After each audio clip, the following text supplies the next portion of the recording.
Hello student, this is Assistant Professor Ramkar Ramgadia.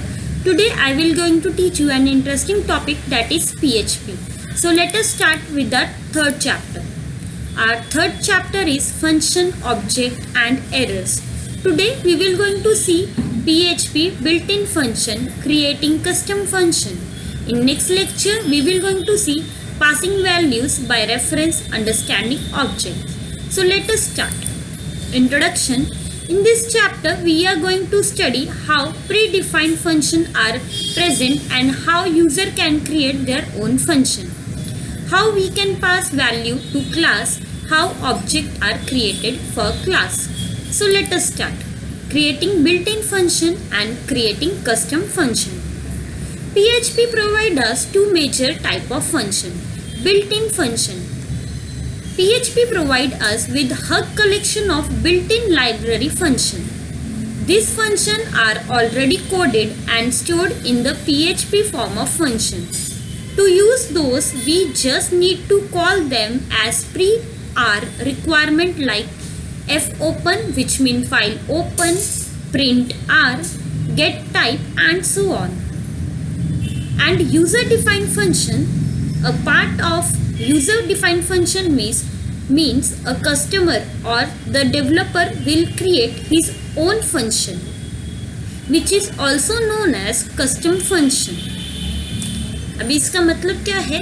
PHP में दो type के function होते हैं. एक होता है बिल्ट इन फंक्शन, एक होता है user defined function. Built in function होते हैं वो ऑलरेडी प्रेजेंट होते हैं हमारी PHP की लाइब्रेरी के अंदर. For example file open, that means F open, F close मतलब फाइल क्लोज. अभी यहाँ पे एक और एग्जाम्पल दिया है प्रिंट आर, गेट टाइप. यहाँ पे predefined an number of function present है, that is a built in function. Next आता है user defined function. User defined function को हम बोलते हैं कस्टम फंक्शन, यानी कि यूजर खुद क्रिएट करता है फंक्शन अपने कोड को रन करने के लिए. ओके और ये सिंपल होता है कॉल करने के लिए. So let us C.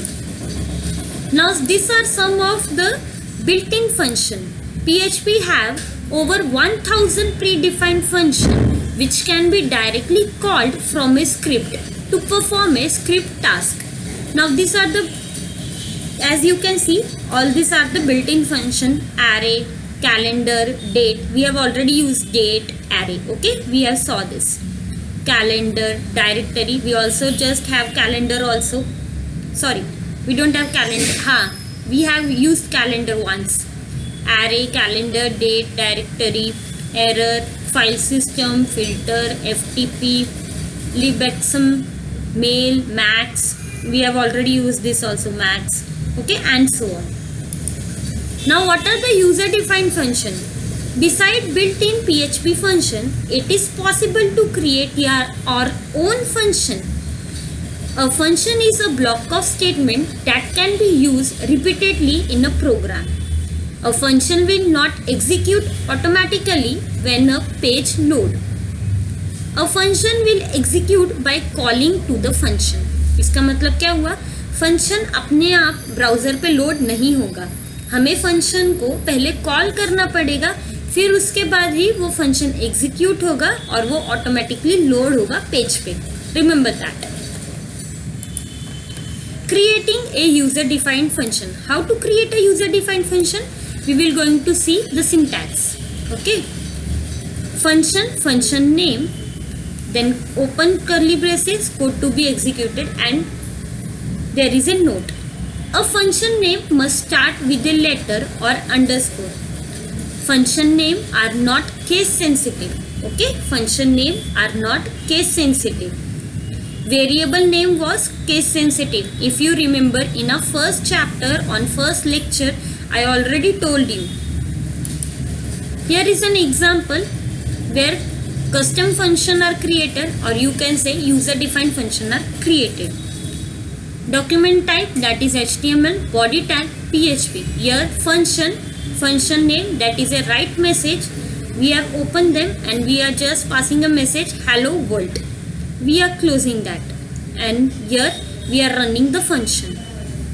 Here is a closing of body, closing of HTML tag. Now there will be a message hello world. PHP function argument. Argument means parameter list. Information can be passed to function through argument. An argument is just like a variable. Arguments are specified after the function name. Inside parentheses, you can add as many arguments as you want. Just separate them by a comma. Okay? हम कितने भी n number of argument list add कर सकते हैं, but हम उन्हें अलग अलग करेंगे कॉमा के साथ.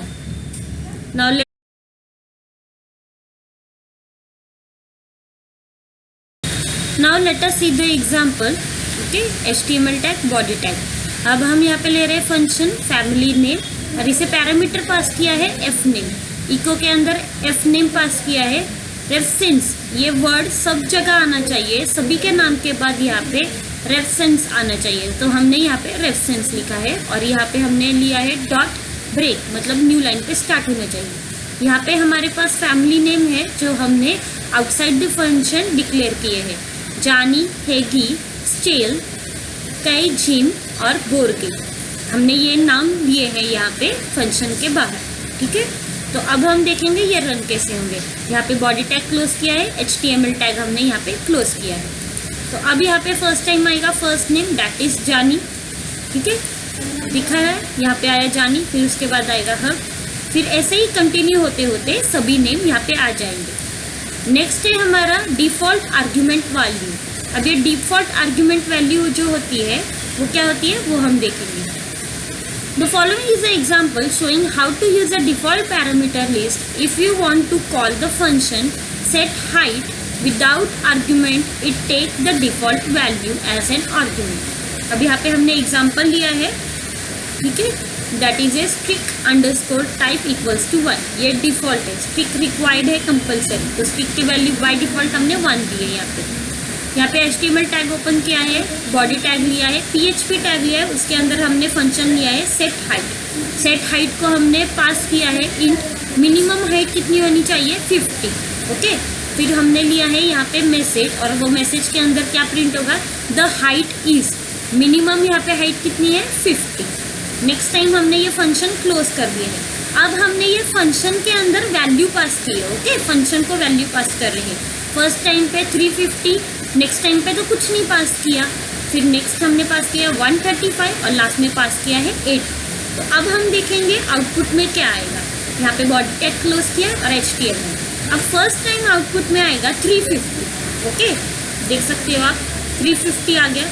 नेक्स्ट टाइम हमने फंक्शन के अंदर कुछ भी पास नहीं किया है यहाँ पे, तो बाय डिफॉल्ट ये फंक्शन के अंदर लेगा ये 50 की वैल्यू.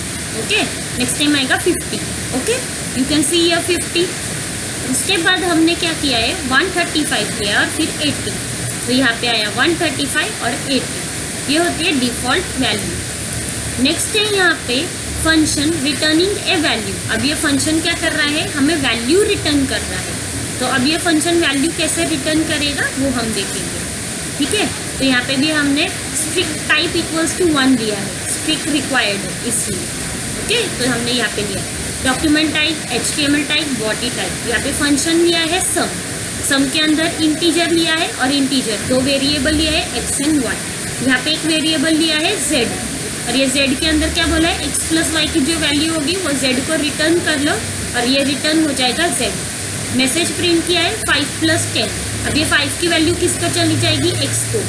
y की वैल्यू 10 जो जाएगी वो y को. अब यहाँ पे क्या लिया है 5 + 10 इक्वल्स टू, यहाँ पे देखो डबल कोलन के अंदर डॉट सम. अब ये सम कहाँ पे कॉल करेगा, इसे सम के अंदर ये 5 जाएगा x को, y को जाएगा 10, ब्रेक हो जाएगा. नेक्स्ट टाइम फिर से 7 और 13. अब ये 7 जाएगा x को, 13 जाएगा y को, ब्रेक हो जाएगा. 2 और 4, ये सम के अंदर 2 जाएगा x को, y को जाएगा 4 और इनकी एडिशन वहाँ पे x के अंदर स्टोर होगी और रिटर्न होगी. बॉडी टैग क्लोज करेंगे, HTML टैग क्लोज हो जाएगा. फर्स्ट टाइम पे आंसर कितना आएगा 15. नेक्स्ट टाइम पे कितना आएगा 7 + 3 आ जाएगा 13. Next time 4. हमने ये इको करके लिखा था, तो ये जो इको करके हम लिख रहे हैं वो साथ में प्रिंट हो जाएगा. दिख रहा है आपको, जो इको के अंदर हमने ये लिखा है वो प्रिंट हुआ है यहाँ पे. आई होप आपको थर्ड चैप्टर समझ में आया होगा. You enjoyed the third chapter. of PHP. Thank you so much.